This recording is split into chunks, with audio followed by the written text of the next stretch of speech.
How to declutter kids' toys in 6 easy steps. Decluttering toys is overwhelming. There is no sugarcoating it. What do you keep? What do you donate? Is it really worth trying to sell? Lucky for you, I have some experience with this daunting task. I am sharing my 6 easy steps for the best way to rid your home of toy clutter. Step 1, collect every toy. Pro tip, when you collect all the toys in one place, you and the kids can see the massive amount of toys you have. Most kids don't play with the majority of their toys because they forget they have them. Step 2, group toys into logical categories. Step 3, remove uncategorized toys. Once all the toys are grouped into logical categories, gather all the toys that don't fit into those categories. Spoiler alert, these are the toys that are leaving your home. I know it sounds harsh, but the reason these toys are taking over is that they don't go with anything else and are likely not played with.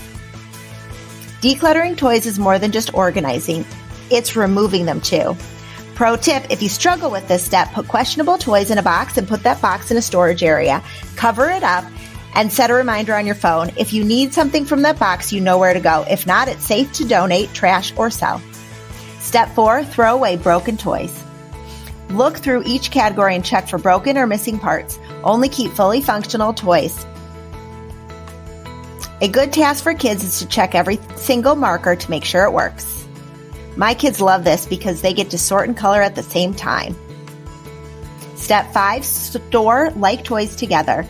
Look at the piles of toys. If you already have bins, fill each bin with just one category. It's okay if the bin is not totally full. If you don't have functional bins, purchase some that are the size of the items you have. This helps maintain the excess toy clutter.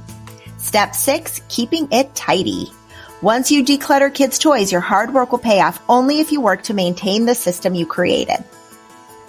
Clean the toys up every night. Make it part of your nighttime routine. Put on some calming music and give each kiddo one category to clean up. The longer you leave toys out of their designated places, the more likely your new system will fall apart. Pro tip, decluttering toys isn't a one-time thing, so I'm going to let you in on a secret. Don't bring anything into your home that doesn't fit into one of your toy categories. Yes, you heard me right. When you know your toy categories, only buy what will fit into those toy categories. And don't forget to label. It's the easiest way to stay organized. All these tips are broken down in my free toy declutter checklist. You can get it where you're watching this video. Now it's your turn to stop the toy clutter and start living clutter-free. Thanks for watching. Don't forget to subscribe. New videos every week.